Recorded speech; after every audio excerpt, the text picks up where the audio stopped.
The Iron King's Motorcycle Club wasn't the kind of place an 8-year-old should walk into alone, especially not at 9 p.m. on a Tuesday, especially not carrying a Ziploc bag full of crumpled dollar bills and coins.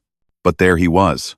The door swung open, letting in a gust of October wind and a kid so small he barely cleared the doorknob. He had dark hair that needed cutting, a bruised cheek half hidden under a Batman baseball cap, and eyes that had seen too much for someone who still had baby teeth.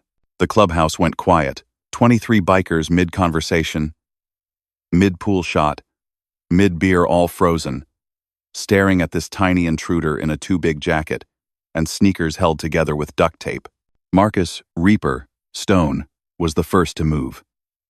At 6'4", with arms like tree trunks and a face that had seen its share of violence, Reaper was the club's enforcer.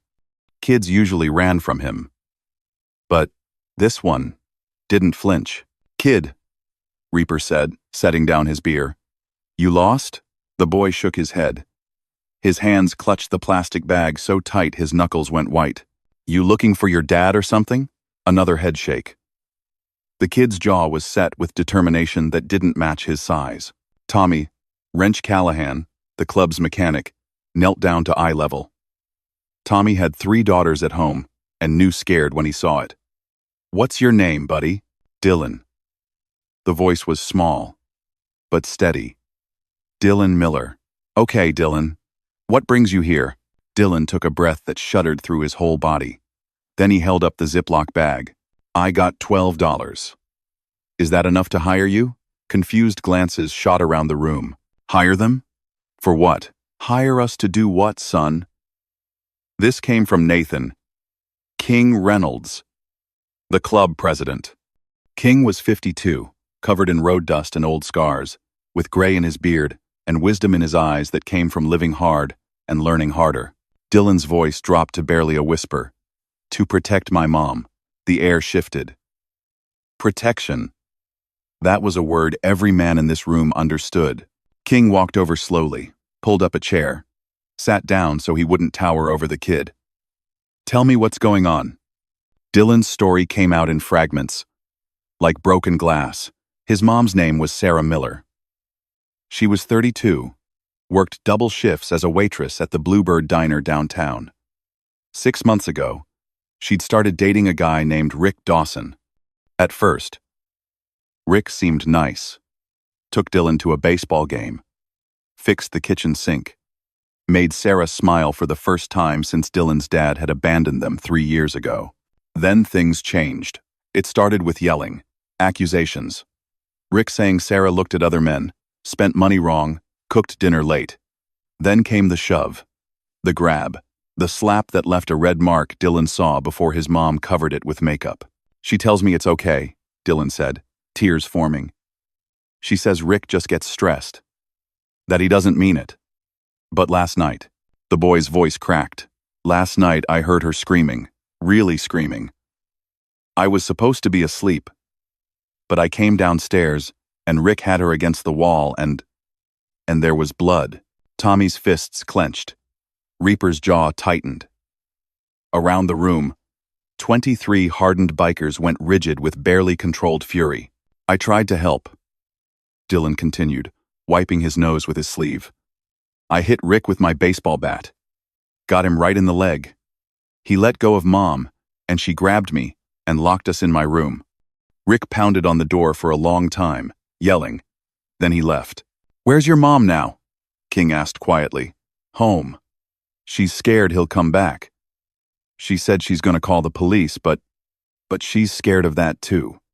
She says Rick knows a lot of cops, that they're friends, that they won't believe her, that they'll take me away from her if she causes trouble." Dylan reached into his jacket pocket and pulled out a piece of notebook paper.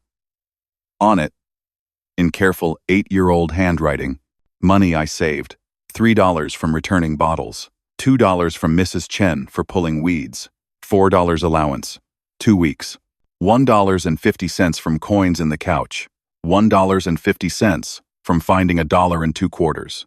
The list went on. Every penny accounted for. A child's entire fortune. Collected over months. I heard kids at school say bikers are scary and tough, Dylan said. I thought maybe if I paid you, you could come to my house and tell Rick to leave Mom alone. Because he's big and mean, and I'm just a kid, and I can't protect her by myself.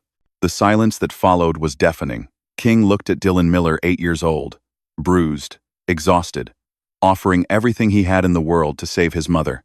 And something deep in King's chest, something he thought had gone cold years ago, cracked wide open. Dylan, King said carefully, we don't take money from kids. Ever. You keep your $12. Dylan's face crumpled. But I need help, please. I don't know what else to do. King held up a hand. I'm not finished. We don't take money from kids. But we don't walk away from people who need protecting, either, especially not women and children being hurt by cowards. He stood, turned to face his club.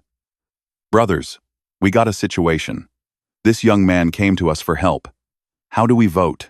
The response was immediate and unanimous. 23 hands shot up. Dylan, Reaper said, his voice like gravel, you just hired yourself a motorcycle club. No charge. For the first time since walking through that door, Dylan smiled. It was small and uncertain, but it was real. What's your address, son? Tommy asked, already grabbing his keys. Dylan recited it from memory. King recognized the street, a rough neighborhood on the east side, known for domestic calls and drug deals. The kind of place where people learned not to get involved. But the Iron Kings weren't most people. Within 5 minutes, the plan was set. They'd ride to Dylan's house not to start a fight, but to make their presence known. To let Rick Dawson know that Sarah Miller and her son now had protection. That touching them again would have consequences. Can I ride with you? Dylan asked hopefully, looking at the row of motorcycles visible through the garage door. King hesitated. Does your mom know where you are? Dylan's face went red. I snuck out after she fell asleep. She's been crying a lot and taking pills to sleep. She doesn't know I left. Then first thing we do is get you home safe and talk to your mama. Can't protect her if she doesn't know we're coming. That fair? Dylan nodded. They loaded into King's truck, less conspicuous than 23 motorcycles rolling up at once. King drove, Tommy rode shotgun, and Dylan sat in the back, clutching his bag of money like a talisman.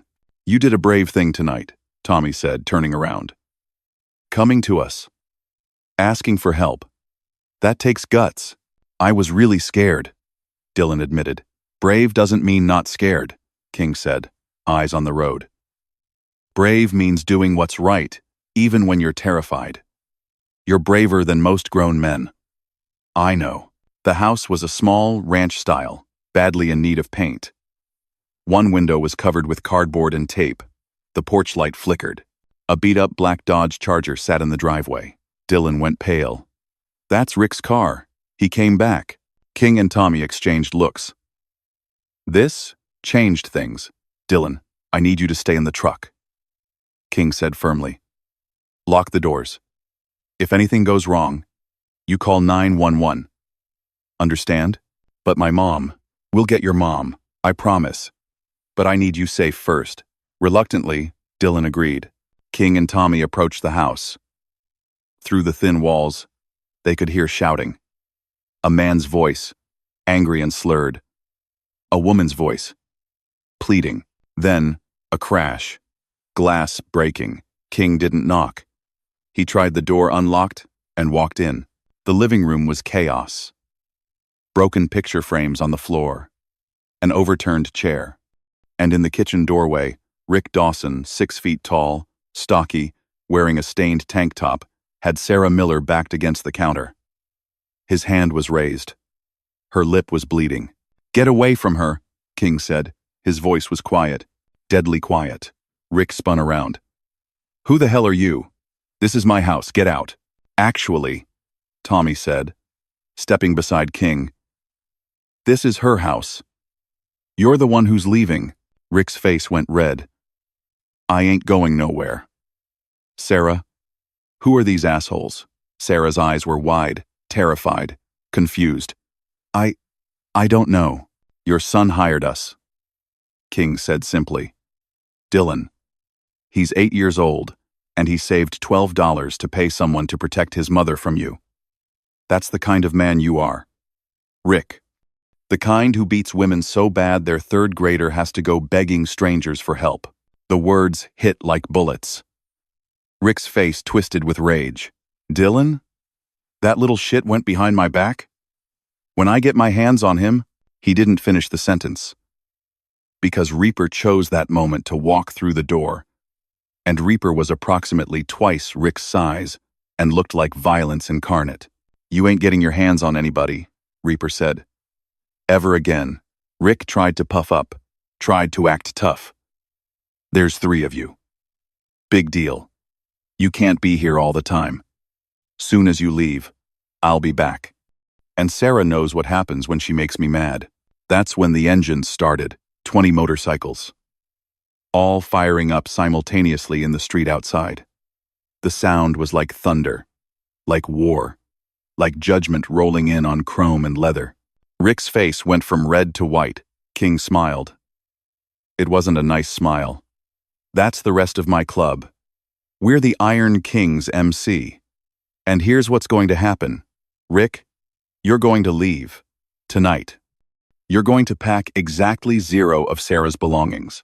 And you're never coming back. Not tomorrow. Not next week. Not ever. And if I don't? Tommy stepped forward. Then we file police reports. We document every bruise on Sarah. We get statements from neighbors who heard the screaming. We make this official. But here's the thing. Rick, you said you got cop friends. Well, we got friends too.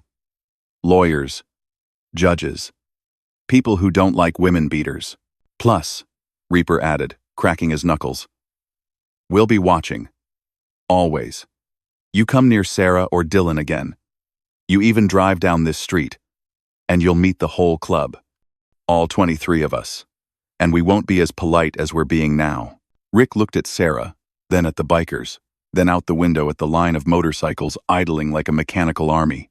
He was a bully. And bullies fold when faced with real opposition. Fine. Fine. This crazy bitch ain't worth it anyway. He grabbed his jacket, his keys, headed for the door. Fine. King blocked his path. One more thing.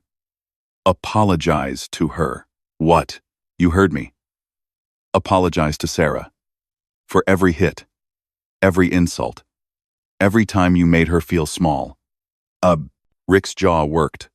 But with 3 bikers and 20 more outside, he had no leverage. Sorry, he muttered. Look her in the eye and say it like you mean it. Rick turned to Sarah. I'm sorry. It wasn't genuine. But it was something. He left. The Charger peeled out of the driveway, tires screeching. And just like that, it was over. Sarah collapsed into a chair, shaking violently.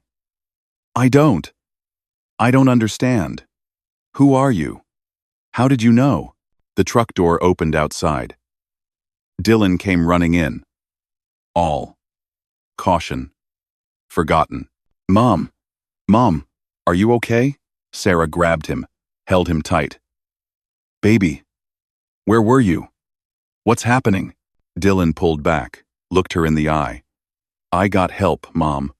I saved up money and I hired them to protect us. He held up the Ziploc bag. $12 in change. Sarah stared at it, then at her son. Then at the 3 massive bikers standing in her living room. And she started crying deep, wrenching sobs that came from somewhere soul deep. King knelt down beside her. Ma'am, I'm Nathan Reynolds, president of the Iron King's MC. Your son came to our clubhouse tonight, told us what was happening, asked us for help. I don't have money to pay you, Sarah whispered. Don't want money. Want to make sure you and Dylan are safe. Tommy added, we're going to make sure Rick doesn't come back. And if you're willing, we know people. Lawyers who work with domestic violence victims. Shelters if you need to relocate. Job opportunities. Whatever you need. If. Sarah looked at Dylan, who was still clutching his $12. At 8 years old, he'd done what she couldn't. Asked for help. Fought back. Thank you, she managed. Thank you so much. The first night without Rick felt like breathing after being underwater too long. Sarah sat at her kitchen table, the same table where Rick had shoved her face first into the wood just 2 days ago, and watched her son sleep on the couch. Dylan had refused to go to his room. Said he needed to be close. Needed to make sure she was safe. Even in sleep. His small hand clutched that Ziploc bag of $12. King had left 2 bikers outside as sentries. Reaper sat on the porch in a lawn chair that looked comically small under his bulk, and a younger member called Matchstick leaned against his motorcycle in the driveway. Both had promised not to leave until sunrise. Sarah had tried to protest, "You don't need to do this. I'll be fine. You've done enough." But King had simply shaken his head. "Ma'am, with all due respect, you're not fine. You're scared. Your boy is scared. And Rick isn't the type to let go easy. He'll come back to test us. Better we're here when he does." He'd been right. At 2:47 a.m., the black Charger rolled slowly past the house. Reaper stood up, crossed his massive arms, and stared directly at Rick through the windshield. The car accelerated quickly and didn't return. When morning came, Sarah found both bikers still there. Reaper was doing arm stretches. Matchstick was smoking and checking his phone. Like this was normal. Like protecting a stranger and her child was just what people did. "You guys want coffee?" Sarah asked through the screen door. Reaper smiled the first time she'd seen him do it. Made him look almost human. "Coffee would be real nice, ma'am." She made a full pot. Found some leftover donuts from the diner. Dylan woke up and immediately checked that the bikers were still outside. Visible proof that last night hadn't been a dream. "Mom," he said quietly. "Are they really gonna stay? For a while, I think. What if Rick comes back?" Sarah knelt down. Took her son's face in her hands. "Baby, I'm so sorry. I'm sorry you had to see what you saw. I'm sorry you had to be scared and worried and grow up too fast. I should have protected you. I should have left Rick the first time he..." Her voice broke. Dylan hugged her tight. "You were scared too," he whispered. "That's okay. We got help now."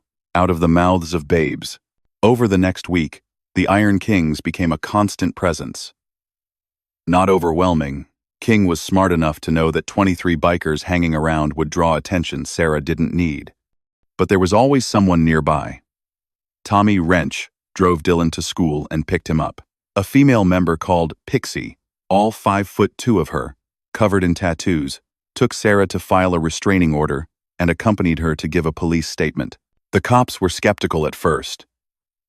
Rick had friends in the department, just like Dylan said, but when Pixie mentioned she had photographs of Sarah's injuries and written statements from neighbors, and when she casually dropped the name of a lawyer who specialized in police misconduct, suddenly the officers became very cooperative. The restraining order was granted within 3 days. Rick violated it within 5. He showed up at Sarah's work, the Bluebird Diner on 5th Street, in the middle of her lunch shift. Walked right in, sat at the counter, ordered coffee, like nothing had happened. "Hey, baby," he said when she approached. "We should talk." Sarah's hands shook so badly she nearly dropped the coffee pot. Her manager, Lou, was in the back. Other customers were eating. Oblivious. Rick smiled, that smile she used to think was charming, and now recognized as predatory. "There's a restraining order," she managed. "Come on, Sarah. Don't be like that. I just want to talk. Clear the air. I miss you. I miss Dylan. We're family. We're not family. You need to leave." Rick's smile faded. "Don't make this difficult. You know what happens when you make things difficult." That's when the door chimed. King, Tommy, and Reaper walked in. Not rushing. Not aggressive. Just 3 very large men in motorcycle vests, moving with purpose. They flanked Rick on both sides. King sat down on the stool next to him. Picked up a menu. studied it casually. Coffee smells good, King said conversationally. Sarah, you recommend anything? Rick's face went white. You gotta be kidding me. Rick, Reaper said from his other side. You're violating a court order. That's a crime. Should we call the police? Or do you want to leave voluntary? I'm just having coffee at your ex-girlfriend's workplace.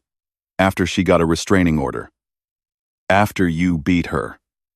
Tommy leaned in. What do you think a judge will say about that? The other diners were watching now. Rick was cornered, literally and figuratively.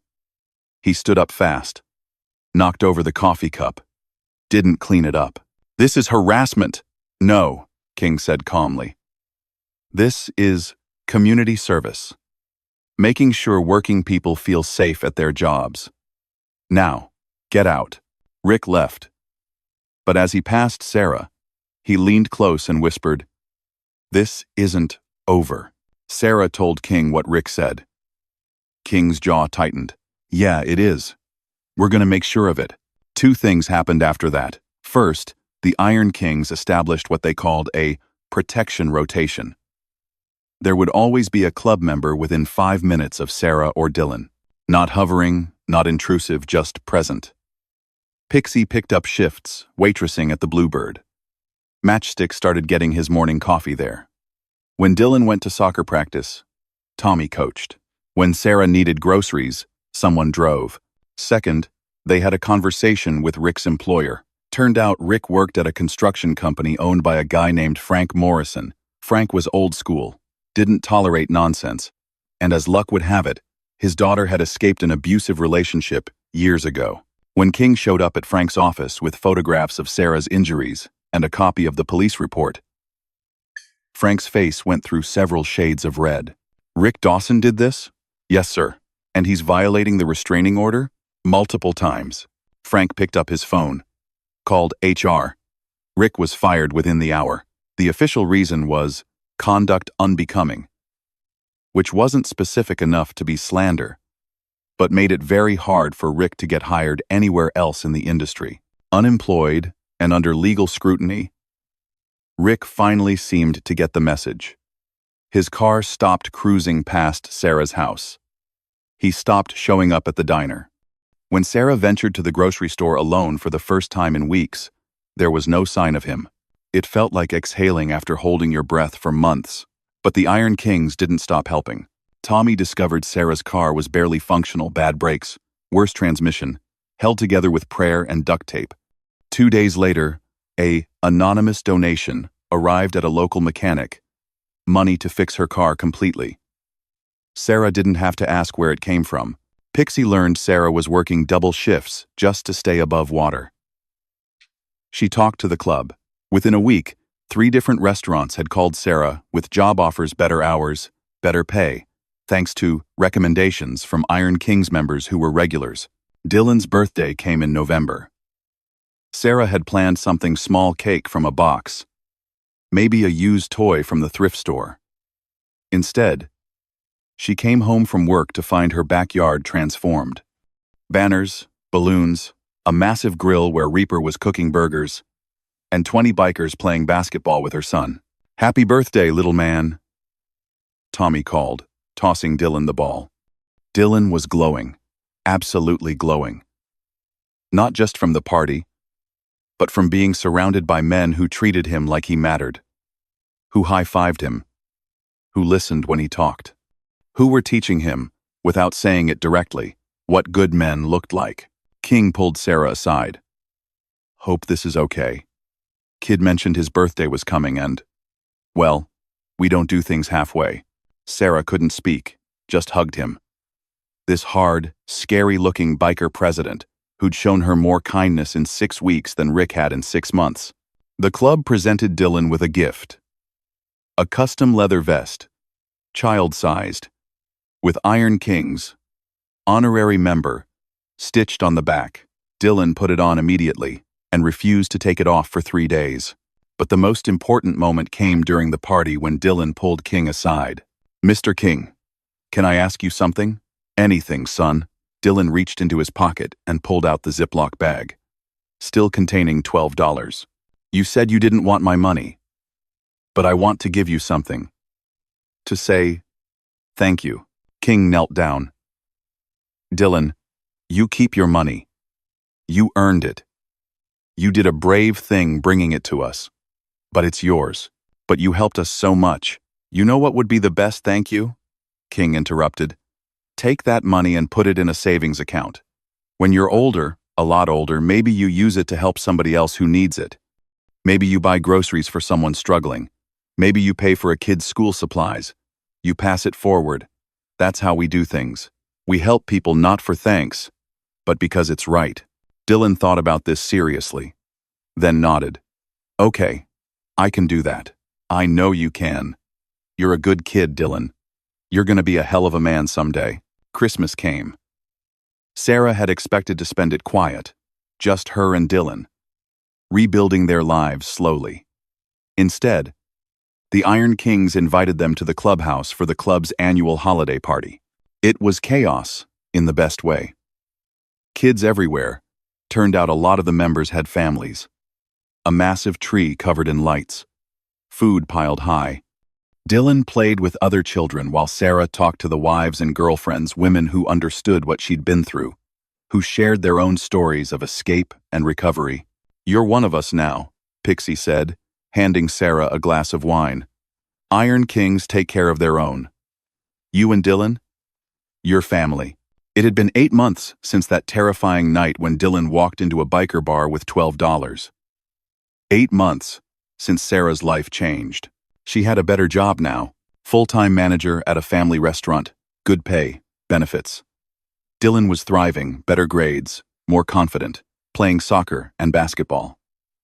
The trauma would take time to heal, Sarah knew. They both still had nightmares. But they were safe. Rick had moved 2 counties over. Rumor was he'd tried to start something with another woman, and her brother, a state trooper, had very quickly ended that. Karma was real, and the Iron Kings remained constant, not hovering, but present. Dylan spent Saturday mornings at the clubhouse, where Tommy taught him basic motorcycle maintenance. Sarah volunteered to help organize the club's annual toy drive for underprivileged kids. They weren't charity cases anymore, they were contributors, part of the fabric of this unexpected family. One evening in late spring, almost a year after everything started, King stopped by with a small box. Got something for you both, he said. Inside were 2 patches. Iron King's family. You're official, King explained. Not members, we don't push that lifestyle on anybody but family. Protected. Supported. Always got a place here. Sarah looked at the patch, at this man who'd taken a terrified child's plea seriously, at the club that had rebuilt her life without asking for anything in return. Why? She asked. Why did you do all this? For strangers. King was quiet for a moment. Years ago, I had a sister, Melissa. She was in a bad situation. Boyfriend who hurt her. She was too scared to ask for help, too ashamed. One night, it went too far. His voice was steady, but his eyes betrayed old pain. I swore after we buried her that if I ever had a chance to help someone like her, I'd take it. No questions, no hesitation. When Dylan walked through our door, I saw Melissa. Saw the chance I didn't get with her. So yeah, we helped. And we'd do it again tomorrow if somebody needed us. Sarah understood then. This wasn't just about her and Dylan. This was about healing old wounds by preventing new ones. About men who society often feared, using their strength for protection instead of intimidation. Dylan came running out, wearing his honorary vest, carrying a football. Mr. King, you want to throw the ball? King grinned. Absolutely. Sarah watched them play in the fading evening light, her son, and this unlikely guardian angel, and felt something she hadn't felt in years. Hope, not just for survival, but for a future. For happiness. For the knowledge that good people existed, and sometimes, if you were brave enough to ask, they showed up. All because an 8-year-old boy saved $12 and believed bikers were strong enough to protect his mom. He'd been right.